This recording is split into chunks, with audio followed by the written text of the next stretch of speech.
Okay, I think we're ready to get started. Bonjour à tous, and welcome everyone to today's panel on human rights stewardship. I'm really thrilled to be here as we reflect on the 2-year journey of the Advance Initiative. My name is Shalini Wilhelm, and I'm with the Global Unions Committee for Workers' Capital.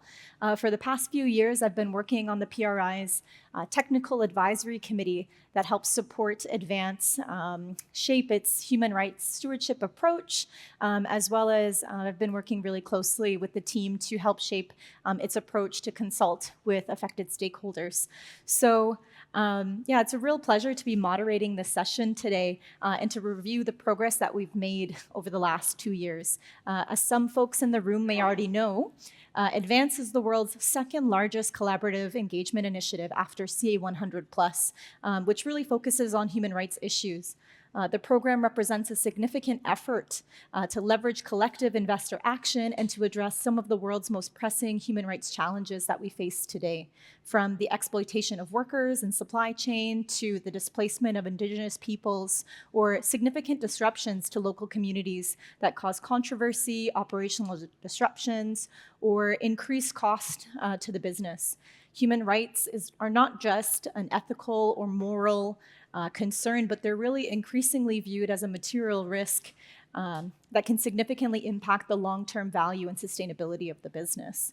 So I'm really pleased to be joined by a group of really esteemed panelists. So we have my colleague Nabylah Dehman, who's really been at the helm of the PRI Advanced Stewardship Initiative at the Secretariat. And we have 2 advanced participants also on the table here. So we have Beth Gallagher from Domini Impact Investments based in the US, and Wilhelm Mohn from Norges Bank, who has also been a member since its inception. So without further ado, let's jump straight into the panel. Today we're going to be reflecting on, like I said, the 2-year journey of Advance Initiative, and we'll explore, what has been achieved, what are some of the hurdles that still exist, and what are the invaluable lessons that we've learned along the way. So to start, Wilhelm and Beth, both of your organizations have made commitments to human rights well before joining Advance. In particular, Norges Bank is the world's largest asset owner and often in the news for acting on various human rights abuses. Can you share your thoughts on why you think it's crucial for investors to care about human rights, and how have you incorporated human rights considerations in your own approach internally?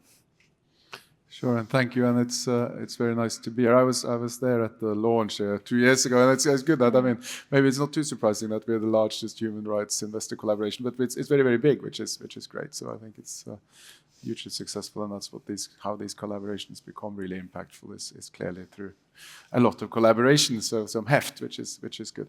We've I think when you think about a topic like human rights, you have to kind of think about 2 things.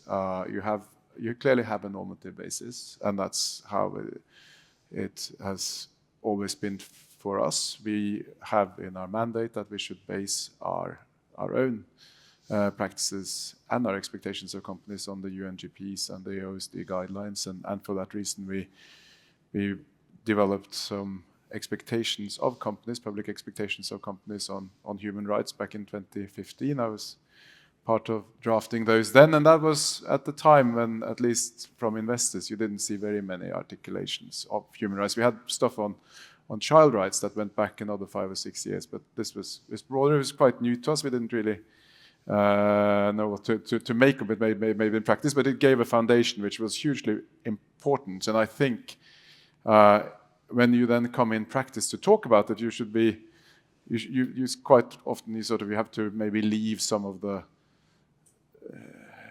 sort of more technical stuff or the more legal, which is also, there's a legal basis for this behind, and talk in more practical terms and think about how it comes to play for businesses and the mechanisms and the business models that are at risks and the due diligence that you can do and all the rest of it. But it is actually a strength to come at it from that normative basis. Then as a long-term global investor with investments in 9,000 companies around the world, we clearly also believe that this is good for us and for our long-term return, that it is actually contributing to robust and sustainable business practices with the companies we engage with.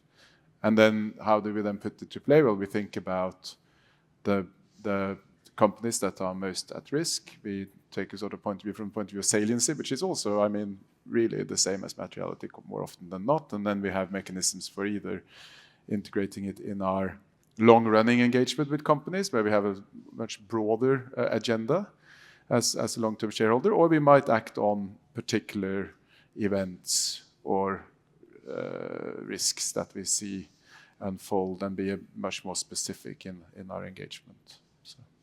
Thanks for that.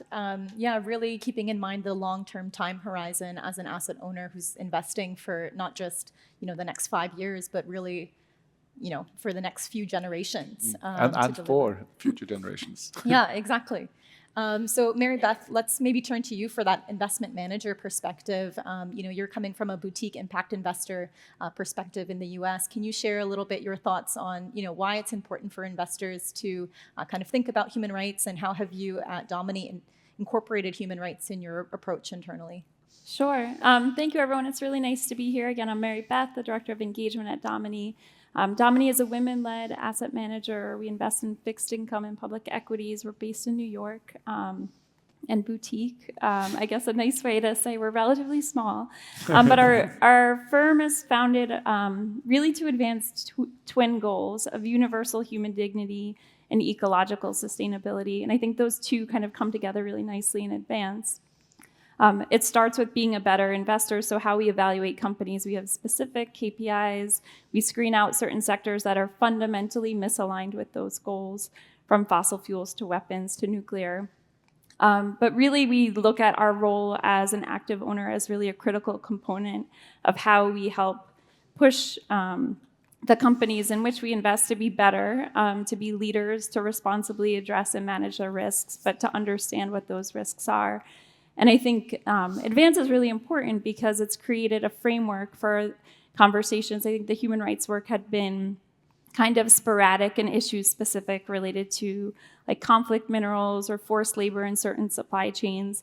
But there's a holistic framing here that thinks about how human rights is connected to the company's business models, and whether it's related to the working conditions and fair pay and workers' freedom of association and collective bargaining, or it's related to rare earth mineral sourcing that go in a wind turbine.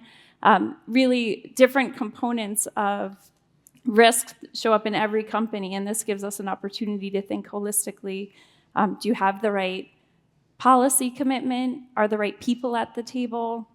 Thinking about governance, policy commitments, and then really most importantly, implementation. At the end of the day, is any of this working to make work safer, improve relationships with communities? And I think for us, we're part of some of the renewable sector engagements, and there's almost like a virtuousness to these companies who recognize themselves as critical to addressing the climate crisis. So I think they were kind of taken aback that they were selected. Like, why are you focused on renewables? We're solving the world's greatest challenge. And in some ways, I think they had less investment in their human rights and social teams because they were focused really on technological innovations and come at it almost with a more scientific, like compliance-oriented approach. So it's been really interesting. I'm sure we'll talk about how those conversations have gone, but we know the climate crisis needs these renewable companies to act urgently and swiftly. But if they don't invest the time at the front end to identify their risks and engage with communities prior to like the location siting for a wind turbine, they will meet resistance in getting the permits they need. Is something we're experiencing in the US. So trying to make the case that this near-term investment in stakeholder understanding and mapping will help them achieve what we all really need to address the climate crisis. I like that you've both really touched on the investors' responsibility to incorporate various human rights frameworks and to engage with companies on a proactive basis on these types of topics, while also leaving space to respond to reactively to some of these controversies that might come up. So, one of a significant controversy that we might all be familiar with is the pandemic, of course. And coming out of the pandemic, really, I think folks around the room really felt the need for more collective action, perhaps around human rights in particular. And so, the PRI saw value in launching a human rights stewardship initiative focused really specifically on these types of issues. So naturally, both of your organizations, joined Advance. And so I want to reflect a little bit on what your experience has been like over the last 2 years. What are some of the most valuable aspects of the program that has really benefited you in participating? So perhaps Mary Beth, we can start with you. Yeah, I think really kudos to the team at PRI for bringing everyone together. And I think we're working as an industry to strengthen our expertise on human rights. And I think the fact that 100 people plus come on every one of the educational peer learning calls, I think is a real testament to people want to do this work effectively. They want to do it with the right skills and language and expertise. So that shared learning, I think, is helping us all set expectations consistently for companies, so we don't hear that refrain of you're the only one asking us these questions. I think it's helpful if we move forward as an industry. So the peer learning is really great. I love that it's global, so we have investors from different markets. Human rights topics are sometimes inherently very political, and different country approaches to human rights standards and expectations. Like, I've learned a tremendous amount from European investors about labor rights, and drawing the contrast to how unions are treated in the United States. It's just been helpful, this kind of like, we've been talking about international norms and standards. Let's then get out of our national approach where we're kind of limited in what that right looks like for workers. So the global perspective is really good. I think these are enormous topics, so sharing the workload is really helpful for those of us who are exposed to a lot of these companies and want to be responsible owners.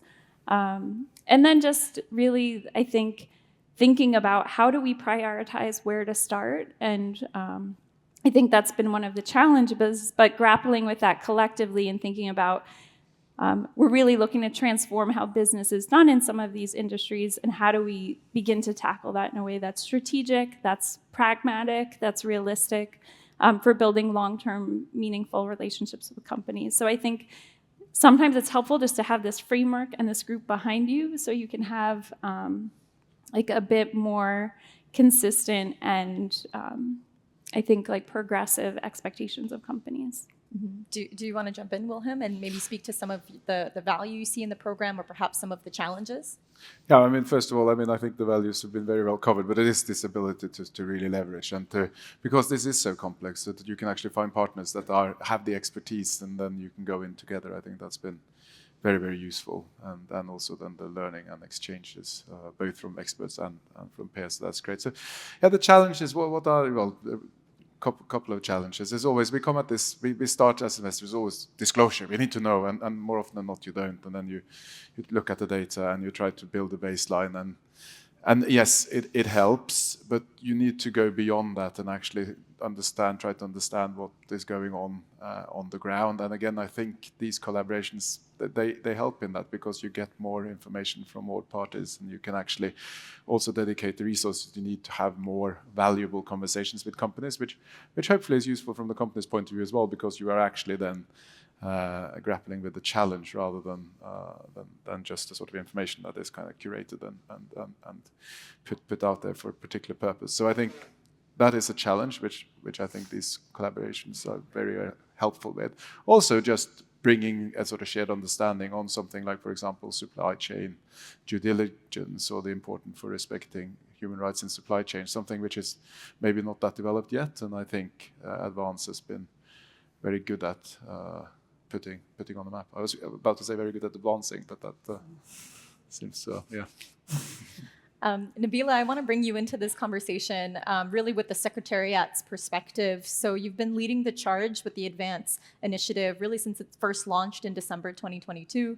At that time, there was 220 investors that joined with 30 trillion in assets under management. And today that number has grown. I think I'm really proud to say that it's now at 265 investors, representing 35 trillion in assets under management. So really a big congratulations to you and the team for mobilizing. And I think this really demonstrates the increased interest in this topic from the global community. So, reflecting back on your experience, again, over the last 2 years from the Secretariat's perspective, what are some of the initiative's major milestones or achievements? Yeah, no, thanks, Shalini, and thanks everyone for joining. It's great to see so many of you in the room. I guess it's, we started with a very big ambition, right? And we were really pleasantly surprised to see so many investors join in and support the program. And I guess we spent the last 2 years trying to operationalize that ambition, right? Like, how do we put that into practice? How do we work with investors within the initiative, but also with stakeholders in the business and human rights world to try and kind of drive that ambition and that agenda forward? And so for us, there's a lot of kind of pieces to that puzzle, and one of them is engagement. And we've been talking about, how do you identify the issues that are most salient? How do you articulate asks to the companies? How do you probe the responses that you get? How do you get that information from the ground, right? So how do you engage with stakeholders, with affected right holders to inform that engagement? But it's also, as an initiative, like, how do we keep ourselves accountable, right? We've made some commitments, and we've set some requirements for participants as well. So asking participants to have a human rights policy, to start implementing a human rights due diligence process, to have their own house in order, if you will, before talking to companies. So all of these kind of pieces of the puzzle have been, kind of coming together, but it is very much an iterative process, and putting together, like, the architecture of the initiative has been taking time, and we're seeing some of the fruits of those efforts coming, and it's exciting. But there's that data piece, right? That obviously is on everyone's mind when it comes to social. How do you get the right data? How do you monitor progress? And a lot of the time it is qualitative. It does require, like, a bit more digging than simply relying on what you're getting from service providers and from the companies. So we've been working on that. We've been working, as I was saying, and really grateful, for the work and the efforts and the support of the members of the technical advisory group and from others, in the industry and in the business and human rights space, which have been really helpful in helping us kind of shape our approach. And also, the PRI is an organization, I think, and our power is really in convening and trying precisely to support and to equip our signatories in the best way possible to try and tackle some of these challenges. But it's also convening members of the business and human rights space and bringing everyone together and trying to come up with solutions, right? So for us, I guess some of the main milestones have been around putting together that assessment framework methodology that we put out last December, so which really lays out kind of the principles and how we plan to track the progress of the initiative. And we've got, our first progress reports that will be coming out in Q1 next year. So participants, some of you in the room, have received a survey recently to kind of, feedback on what you've seen in terms of progress from the companies you're engaging with, but also some of the activities you've taken part. Beth was also mentioning, that whole capacity building element, so those educational sessions. So there's a lot more that we want to be doing, but I think, coming up to 2 years, we're seeing some really positive developments, and yeah, we're quite proud of all the work that's been done, not just by us, but by everyone. Yeah, I can certainly appreciate the time it takes to build the infrastructure that is PRI Advance. And so, when folks join up to the initiative, it's a 5-year commitment.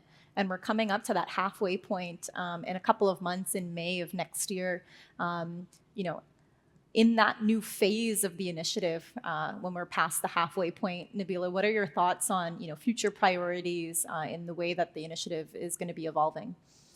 Well, I think, again, it's been a learning process for all of us, in trying to make sure that we're, again, equipped to tackle the challenge at hand. And I guess what we really wanted to do was strengthening the processes and make sure that, you know, we had the right architecture in place to try and add some more sectors and more companies, but also that we can scale up some of the things that we've been doing, including what we've been doing around engagement with stakeholders and with right holders. So far, we have 11 groups that have actively engaged with right holders or their representatives, and that's been really beneficial, but we want to see a lot more of that. So that's definitely something that we want to do more of. I think we also want to explore some of the other levers of action that we've got, right? So how do we get into policy engagement? How do we engage with the whole sector rather than just with individual companies? So there's plenty of things that we want to be doing, but I think it was really important for us to feel like we were standing on stable grounds before adding more to the table, if that makes sense. Absolutely.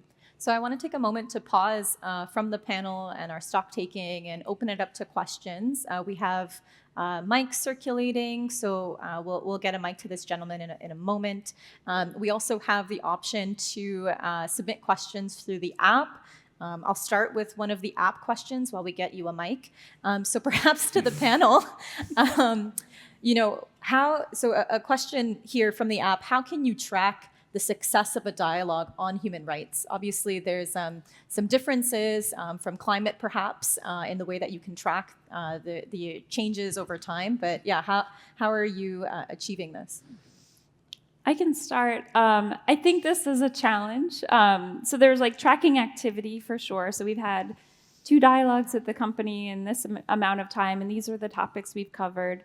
But really what we're looking at is not policies on paper, but improved lives, livelihoods, human dignity, respect for Indigenous people's rights. And how do we know if any of that is happening? So I think we are quite reliant on establishment of processes and procedures and management systems. But one of the things we've been talking about in one of the groups I co-lead is bringing really a human rights-based approach into the work. So thinking about helping a company shift its mindset, which is hard to measure, but from a compliance orientation where they have a supplier code, they do third-party auditing, they are checking all the boxes that a due diligence checklist might include. But at the end of the day, when you ask, like, how do you know if that's effective? How do you know if that's working? And the company isn't able to like really articulate an answer that has a person involved in it.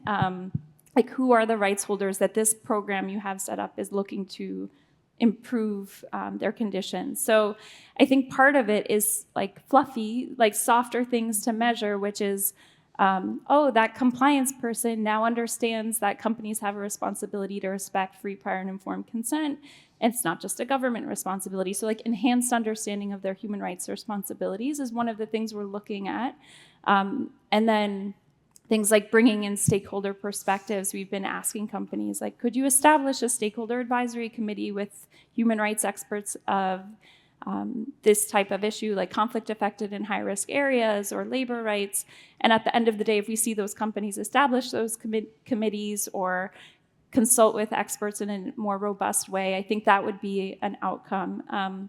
But I think whoever asked the question knows that it's not simple, and we're not like shifting company practices overnight, but really enhanced understanding, getting the right people from the company on the call, ensuring those teams are growing and adequately resourced. So seeing like soft indicators that a company is better understanding the risks and issues and equipping their teams to handle them responsibly, I think is what we're kind of looking for.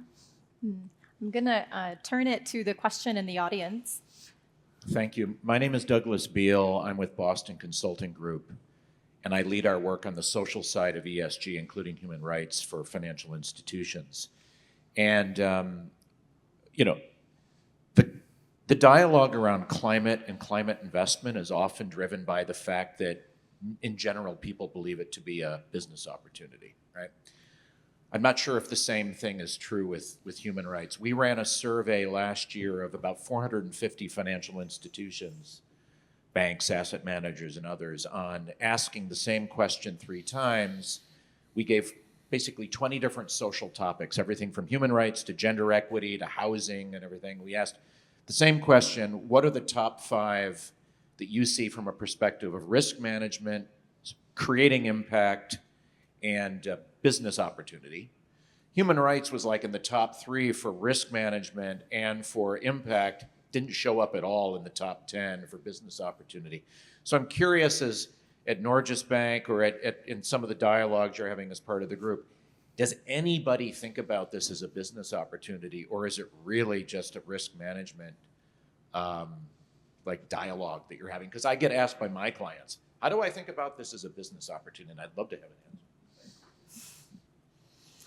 It's a big question. I can start. I mean, I think it's broadly speaking, right. I mean, it's much more about risk reduction and impact than it is about business opportunities by and large. And I think that's sort of in the nature of things. But then, if you think about sort of more long term, so is there a gradual scale between risk reduction and business opportunity? If you're just trying to grow a business and you're trying to win over time, then I think yes, managing human rights well is probably one of the things you want to do, and then thinking about these sort of norms at the bottom of it, and then the interdependencies are many, right? So if you're operating a mine, or you have a factory, or you're doing something in agriculture, it's important to see it come together in terms of just human capital, resources, license to operate, all the rest of it. So I think it is there, but I think it's much more nuanced. Thanks, Nabylah. Yeah, I'm happy to jump in as well. I guess definitely more from a risk perspective and from an impact perspective. I guess if you wanted to think about business opportunity, it could be, if you think, for instance, in the transition and with regards to critical minerals, to that transition, the possibility for businesses to position themselves as leaders in some industries. That could, I guess, be viewed as a business opportunity, but I think in majority what we've been seeing through the initiative is the former. Thanks.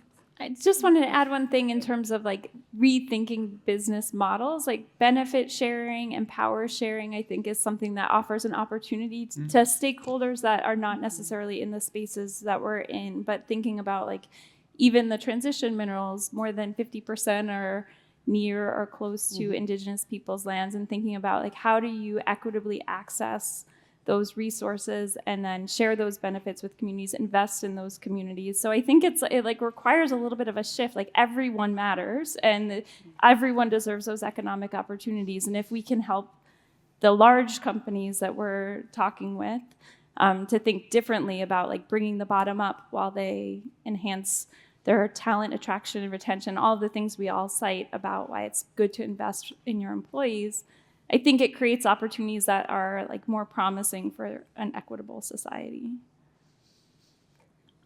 Thanks. So we'll come back to some questions at the end. Feel free to raise your hand at the end or perhaps through the app. We're going to shift to the second part of the panel, which is where we'll talk about the critical role of engaging with affected stakeholders when it comes to human rights stewardship and human rights engagements as a way to support particularly the research that informs the engagement strategies. So I'll call my colleague Liz up to join me on the panel on the stage here, and we'll also pull up a quick video. So we have, as we discussed, like oftentimes it can be really helpful to get some information on what some of these issues look like on the ground to add some color to the engagement strategies here. And so despite the hard efforts of the PRI team and others, we were unable to get a colleague of ours, Igor López Díaz, a trade union representative from SINTRACARBON from Colombia. And specifically, he works for the coal industry, the workers' union in Colombia there. So he was unable to join us today in Toronto, but he has shared a video with us to kind of speak to his experience in Colombia at 2 Glencore-owned mines in the northern part of the country, specifically called Cerrejón and Prodeco.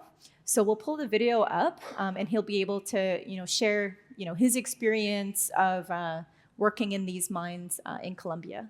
So I'll draw your attention to the screen here.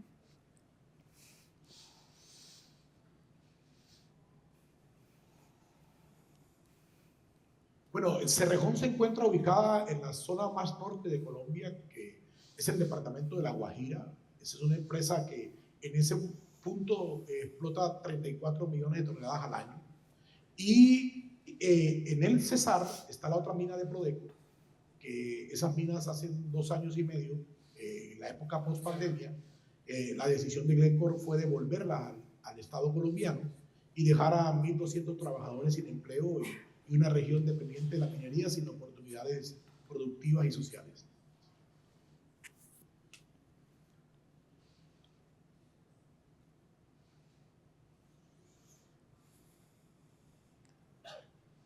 Bueno, en contexto general, la mayor preocupación y la mayor problemática que asumimos los trabajadores tiene que ver con la situación de salud de todos los trabajadores.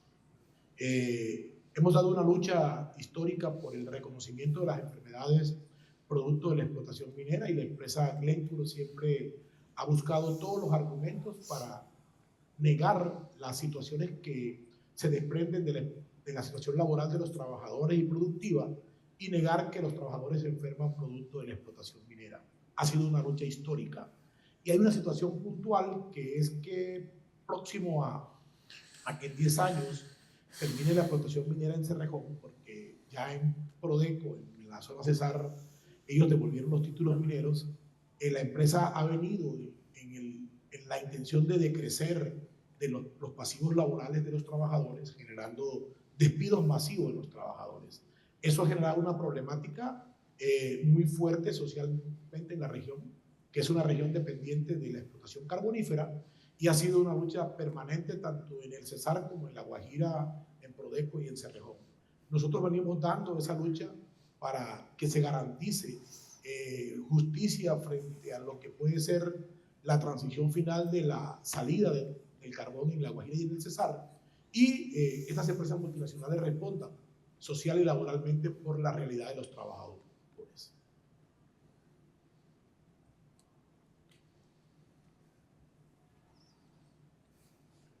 Los trabajadores en este momento venimos siendo propositivos en la intención de poder tener propuestas claras frente al tema de cierre de mina que está en La Guajira a 10 años y en el Cesar por decisión de la multinacional Glencore ya terminó.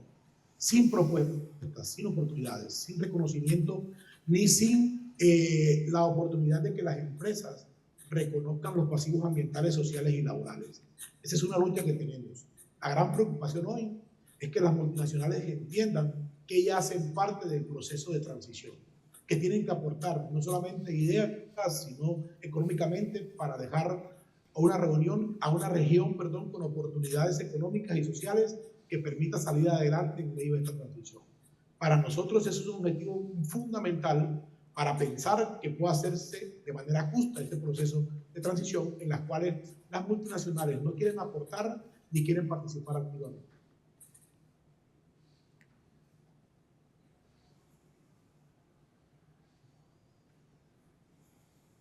SINTRACARBON ha venido siendo propositivo desde la propuesta del gobierno nacional que está pensando en una transición real y justa, y hemos sido actores muy fundamentales para primero convocar a la sociedad de nuestras regiones que se permita concientizarse sobre el tema del cierre de mina.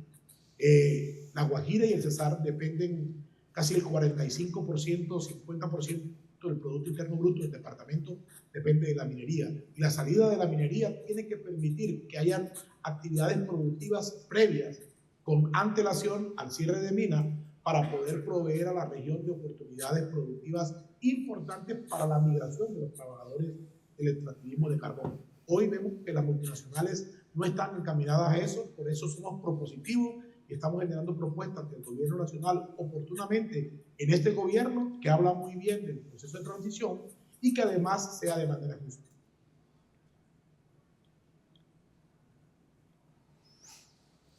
Okay.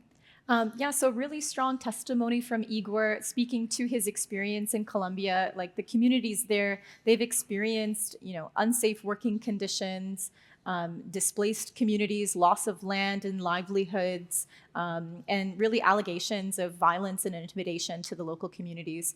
Igor was describing, the working conditions at these mines and really emphasizing the lack of dialogue between the companies and the workers themselves. So Liz, SINTRACARBON is an affiliate of Industrial Global Union, and you and Igor have been working together on these issues at Glencore, among other colleagues as well.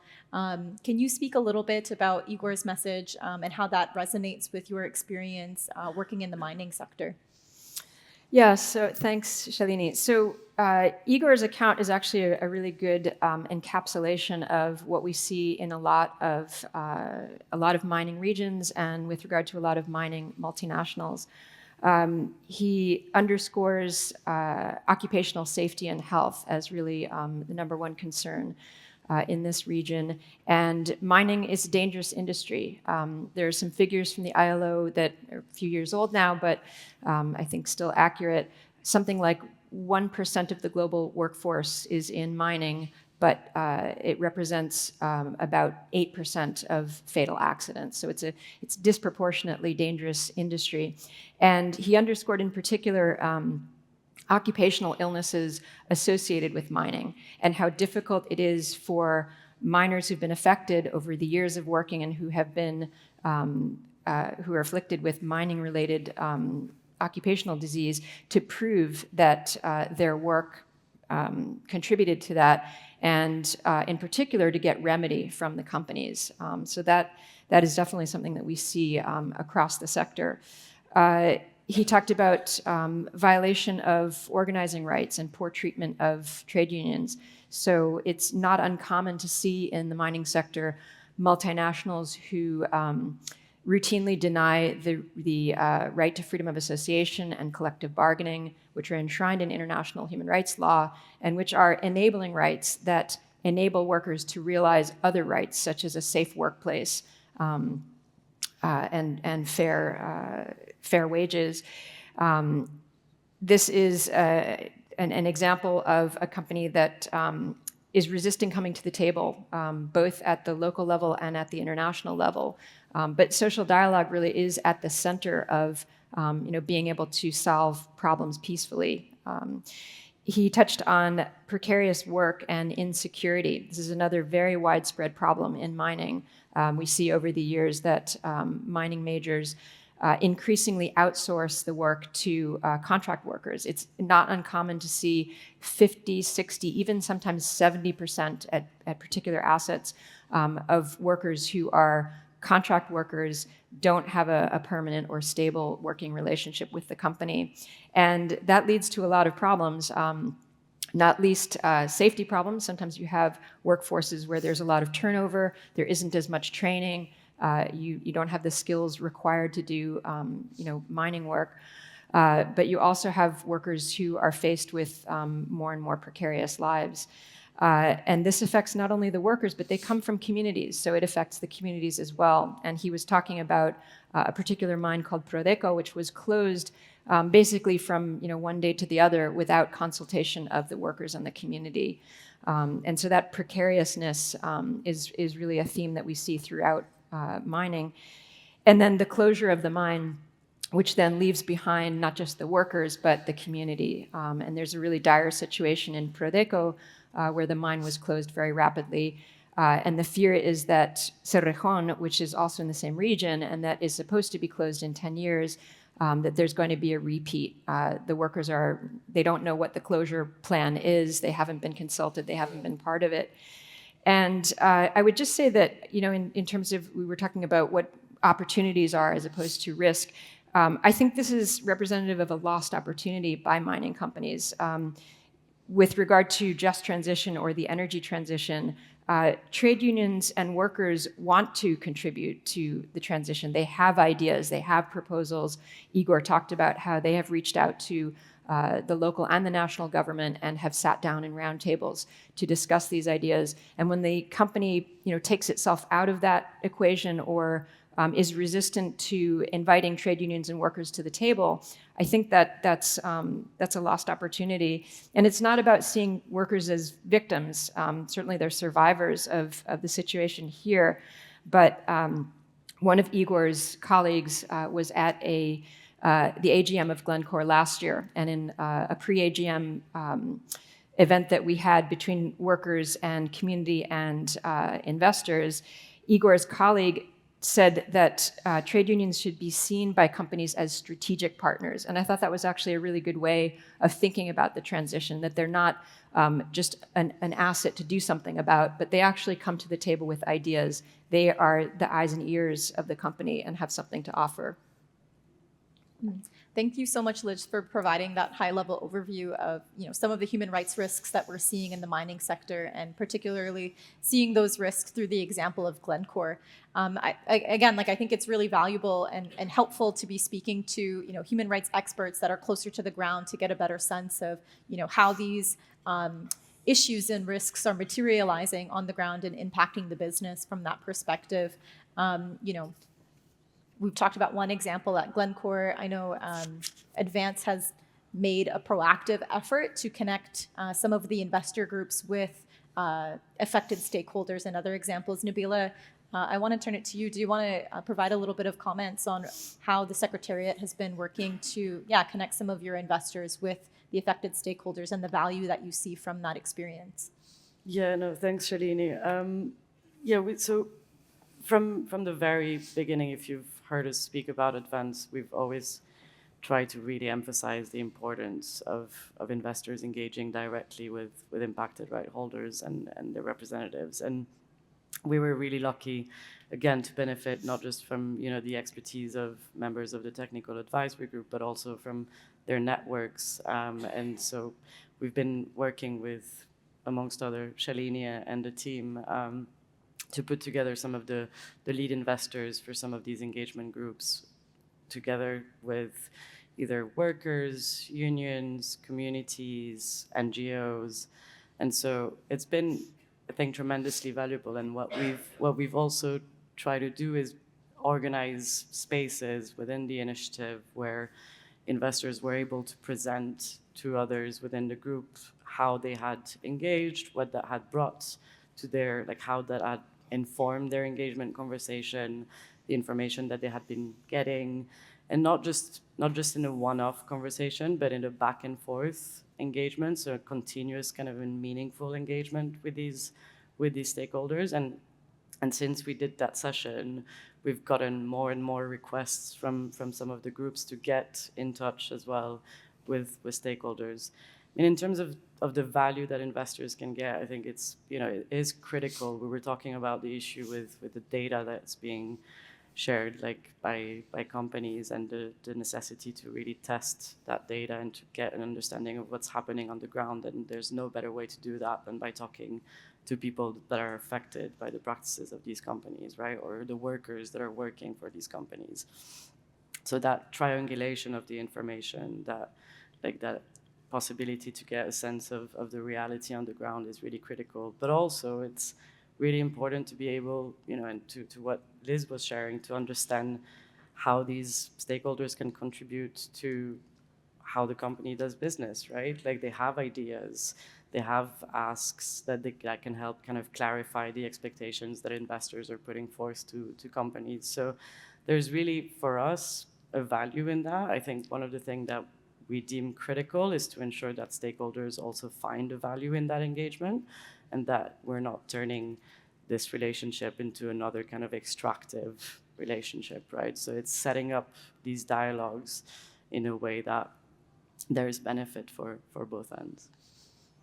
I think that's a really important point. And in particular, I think the value of Advance is it can be really difficult for you as an investor to develop individual relationships with various stakeholders. And so one of the other benefits of a collaborative initiative like this is, being able to access different networks and being connected to various groups through different connections. For example, the Technical Advisory Committee, but also in partnerships with other groups. So, yeah, I think it's an important point, as you mentioned, Nabylah, to bring these voices in to help perhaps fact check some of the self-reported data that are coming directly from the companies. And, when an investor is engaging a company and the company is telling you a specific side of the story, it can be really helpful to get a sense from the ground, hey, are these policies actually making a difference, or are you seeing this change?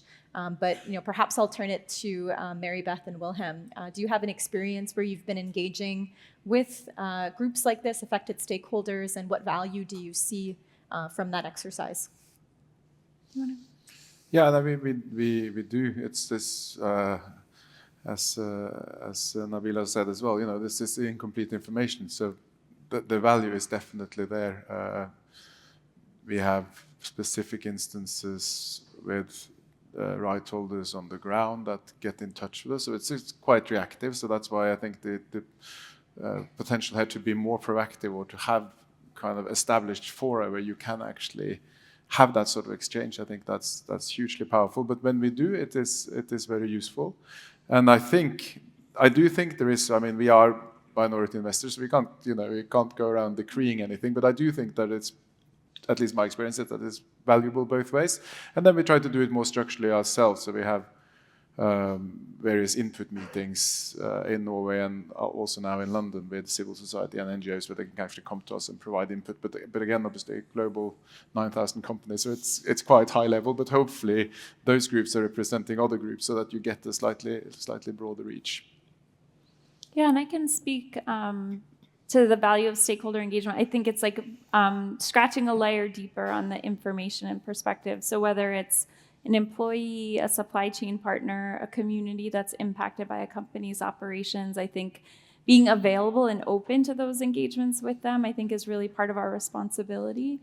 But then there's also, I think, a lot of really powerful intermediaries. So for example, like a few of our companies have exposure to occupied Western Sahara, very complex international legal dispute.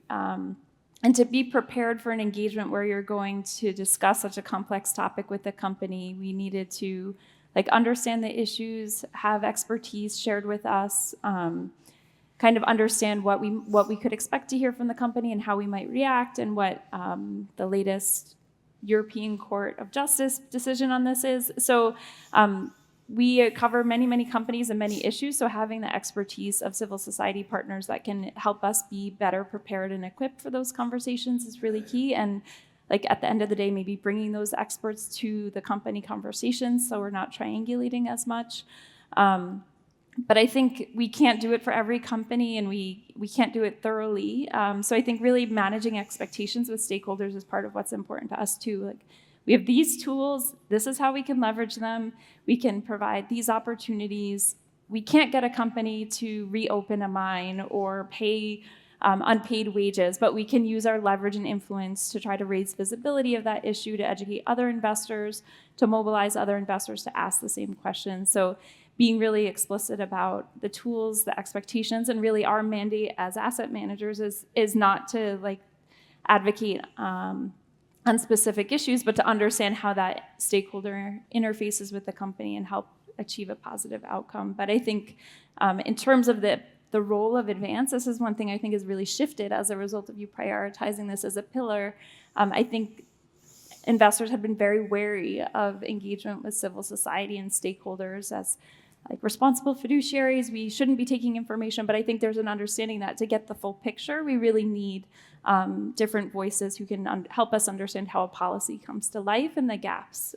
So I think you should really be proud of that, because I think it's shifted the investor perspective on the role of stakeholders in our work. I'm going to open it up again for questions in a moment, but another question for the panel is, obviously, dialogue with affected stakeholders is one input that can help set the agenda and perhaps inform the engagement strategy. But some of the questions that we have here are getting a sense of what the other tools and the other sources of input are to assess companies' performance on human rights. Do you want to speak to the other inputs that you take into account? Sure. I can say from the solar industry, for example, the issue of Uyghur forced labor in Xinjiang province in China is a serious issue for polysilicon. It's in virtually likely every solar panel that's sourced from China. So academics have done research that looks at what is the issue, what companies may be linked to Uyghur forced labor, and what are the ways a company could responsibly manage that risk. So research reports that also explain, like if a company tells us they're doing a certain kind of audit, and then we read that report and it explains like audits that are independent cannot be carried out in these settings, it helps you understand, okay, we're looking for a different tool to manage this risk in this location. So I think the work of academics, things like the Business and Human Rights Resource Center, other working groups like the Investors and Indigenous Peoples Working Group, we're really like building relationships and analysis. So just being open to receiving inputs from different channels, I think, is part of it. And obviously news monitoring too, and then the sort of bigger pieces of investigative journalism and things like that are, again, maybe less and less possible in some parts of the world, but still important sources. Okay, I'd like to open it up to the audience for questions. And again, we have the mic passing around. We have a question in the front.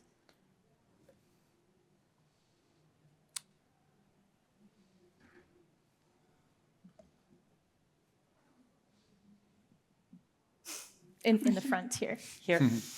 All the way.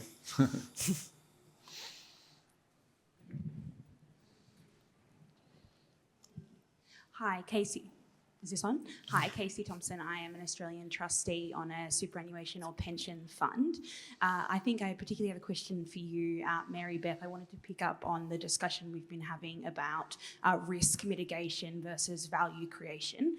In my own personal experiences as a trustee, I see the financial value of upholding human rights in that humans are the ones that are generating the value, but they're also obviously the ones that are consuming the value and creating demand for what we're generating. So I'm interested to hear your reflections in impact investing on whether you're seeing opportunities available to you that perhaps traditional investors aren't taking advantage of. So for Domini, we're exposed to fixed income and public equities. So I think there's probably like different opportunity sets out there for private or venture or community investing. But I think it really comes to like what we're looking for in terms of value and our framework for identifying investable companies. Like we look at gender diversity on the board, racial diversity on the board, shared ownership, certain commitments, like a commitment to free, prior, and informed consent, and that matters in terms of a company being eligible for investment. But we also have a lens towards looking at systems stewardship and systems level investing, and I think we can kind of paint ourselves into a corner if we always need the like business case to do the right thing. And I know this is tricky because we have responsibilities to our beneficiaries and shareholders, but like we have to all thrive in this planet we share with a limited amount of resources, and thinking about like really how we look at systemic risk and value creation. But I don't have like a perfect answer for that question, I'm sorry. Any other questions in the audience? Okay.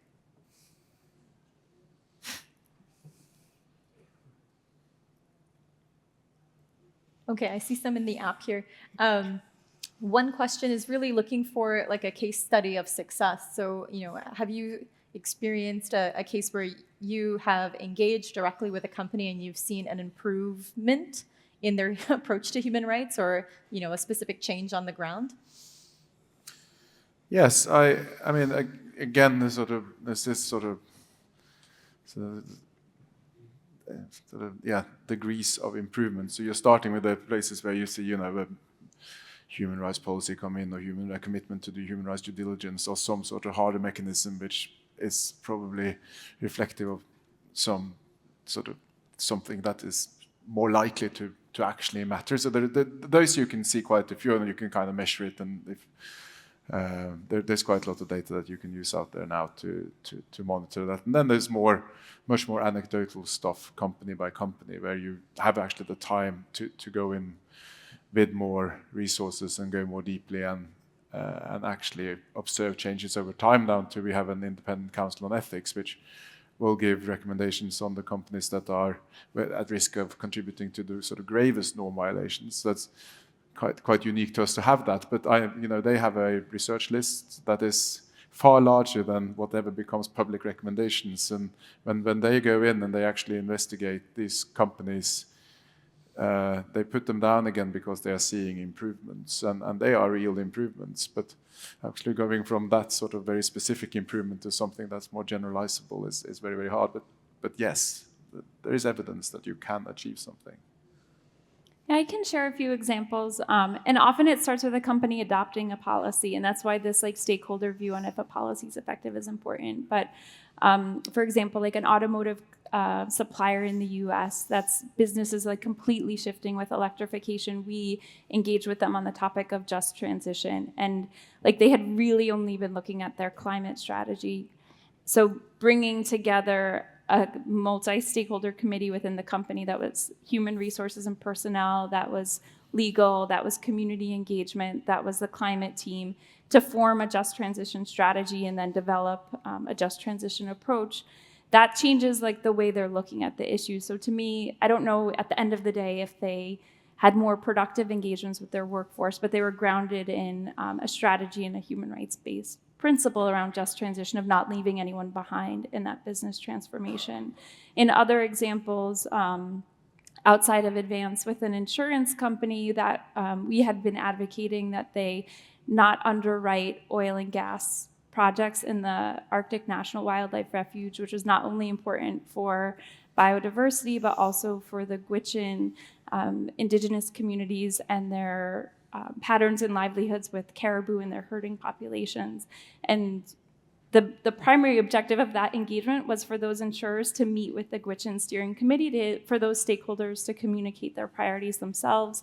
With at least one of those companies, they did have that meeting. Another one adopted a commitment not to underwrite in the Arctic. So you see kind of like mini, but like specific and measurable changes where a company now is looking at an issue with the perspective of stakeholders in mind. And I think we have to be realistic about how change manifests within companies, but the more people that are like speaking in human rights language, that are educating themselves about this, then the more infiltrated. Like my goal is that everyone in companies is looking at issues from how does this affect people, who might be hurt, who might be left behind, and it's kind of embedded across how they operate.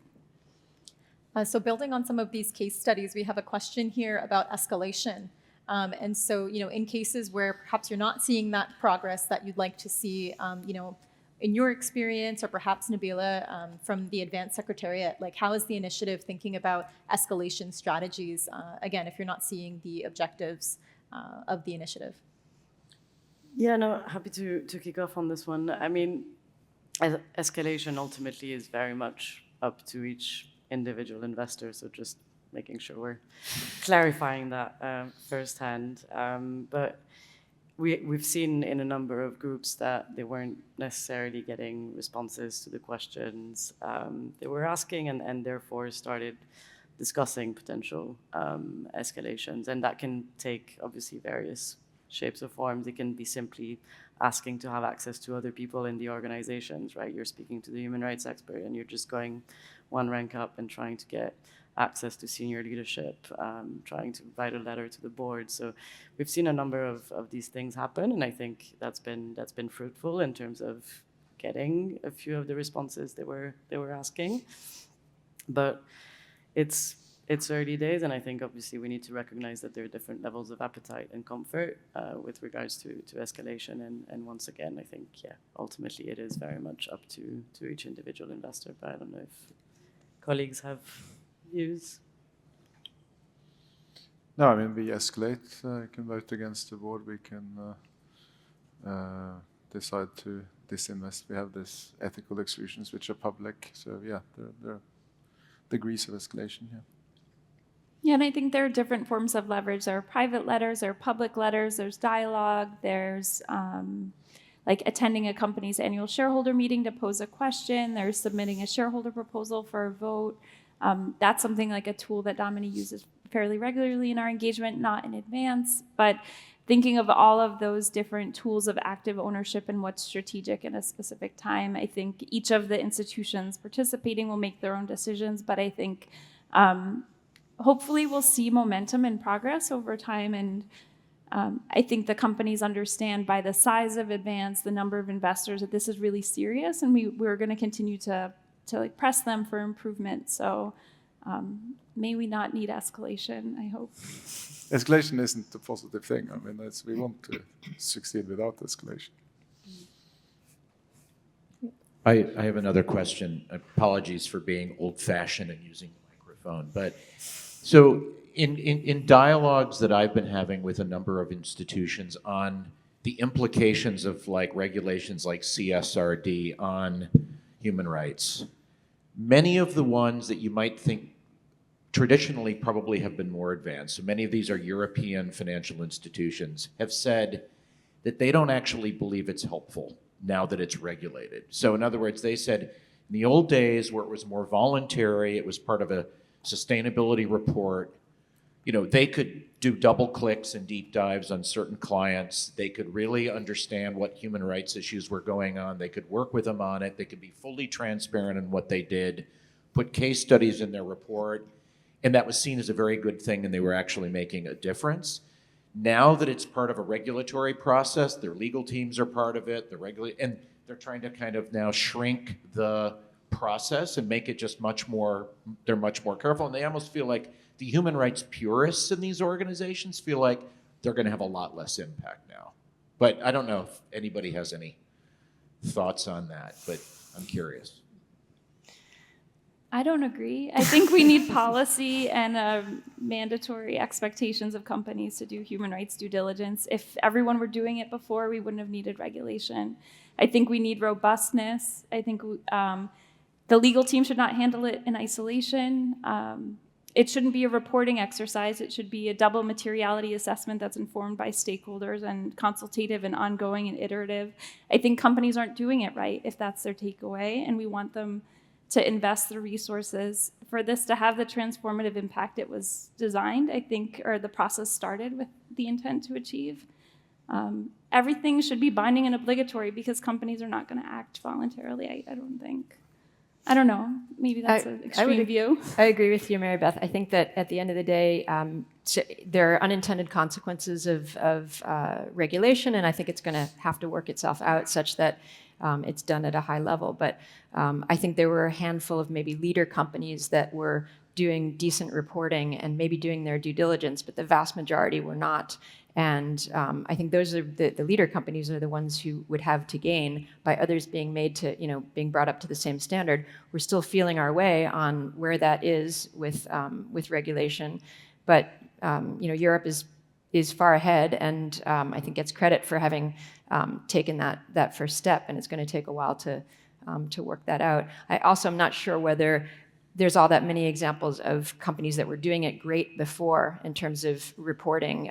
If you look at company reporting, taking mining companies, for example, it's very common to find a complete disjuncture between what's in their reporting and what an account that you get from someone like Igor. So I think we're still a long way from pulling up the floor on that. I see 2 more questions in the audience. There was one here. Hisako Furuta from Risona Asset Management. The difficult part of the human rights engagement is that you cannot quantify negative impact compared to the Climate Action 100+. If you have a GHG emission reduction, pathway or reduction, your performance. You can calculate by multiplying a certain multiplier to the amount itself and then put it into the equity value. But you cannot do that in a human rights area now at this moment. So I would like to ask the 2 investment managers if you are taking step by step to covering policies, grievances, and risk management. You're doing it in that way, or is there any tools that you are quantifying to evaluate the engagement company?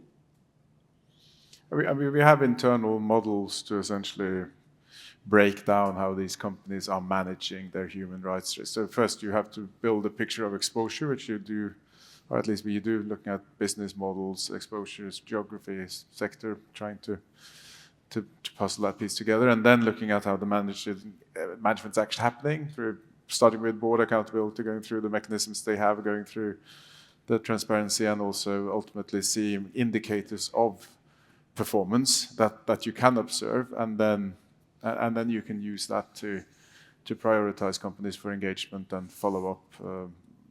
It could be input to your voting, could also be input into a fundamental analysis if you wanted it to be.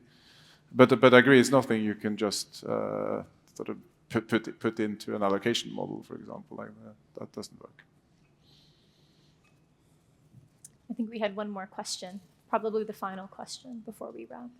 Thank you very much, Shalini. Anne Lindsay from the International Transport Workers Federation. And I just had a comment and then a question to the panel. So just a comment kind of picking up on your intervention, how in fact with the Corporate Sustainability Reporting Directive, it's only really this year that companies have then been gathering the data to then report against the European Sustainability Reporting Standards.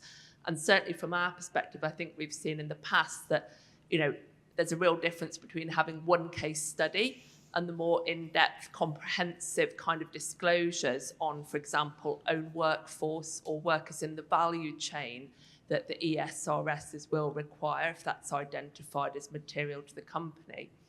The question was, it's really interesting and it's been great to hear your experience of Advance so far. And I was really interested, looking ahead to the members of the panel, is there one thing that you'd like to see in terms of scaling up Advance for the future? And have you given any thought as to whether other sectors should also be a focus for this programme? Thank you.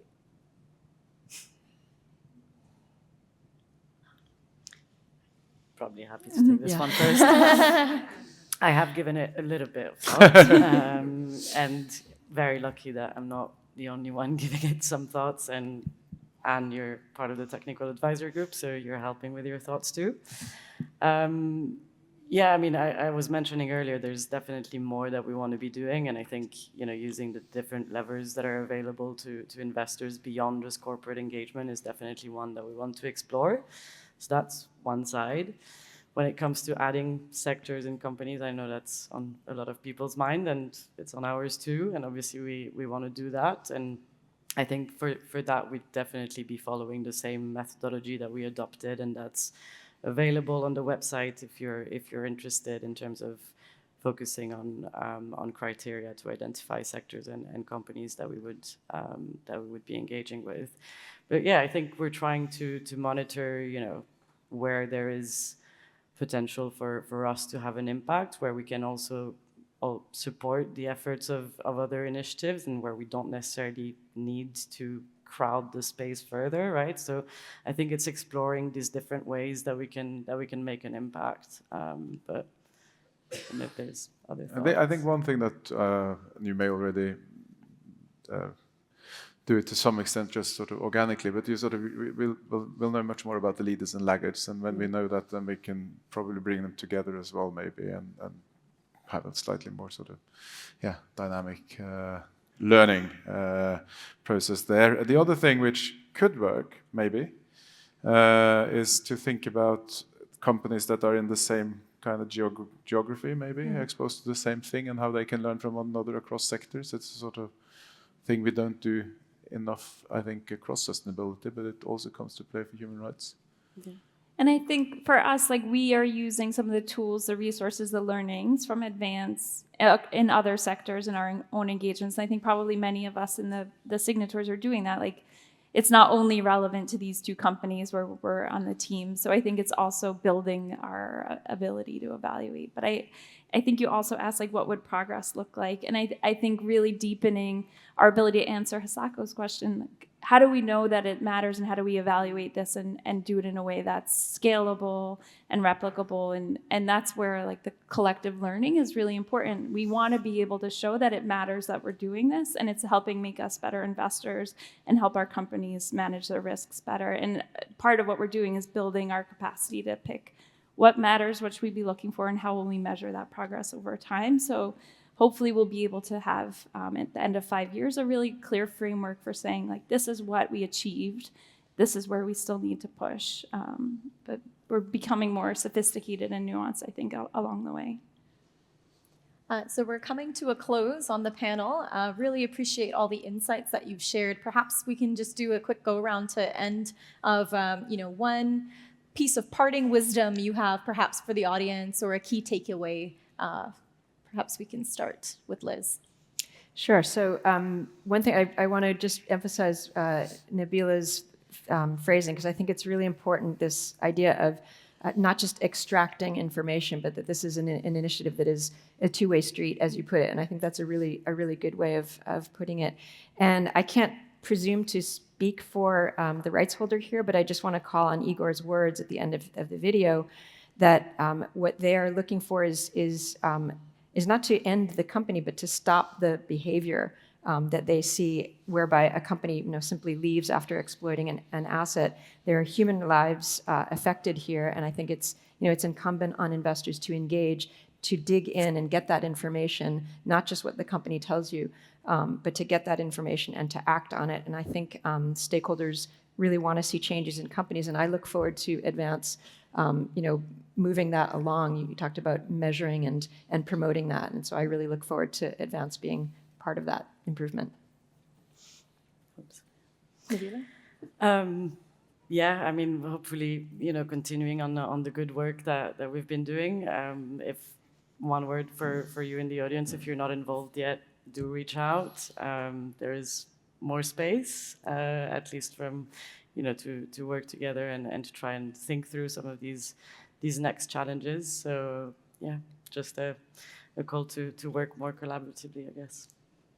I guess my last call would be to think about where human rights shows up across all of the work that you're doing, whether it's climate or nature, and really think about embedding this perspective in a rights-based approach into as much of our work as possible, because at the end of the day, it's employees, it's customers, it's suppliers, it's people, it's communities that are really, we want to see thrive. And I think there's a lot of lessons here that we can take to our other work. So thanks. I think, and take the time it takes to build trust with your stakeholders and the companies you're engaging with, because I think ultimately that's how you will be impactful over time. And in related to that, probably also thinking about the opportunities and the limitations that you face, and be honest about those as well, so that you can have this sort of creative process and pushing where you think will have most impact at any one time. Okay. Well, with that, I think we'll call this panel a close. Thank you so much for joining us today, and please join me in thanking our panelists.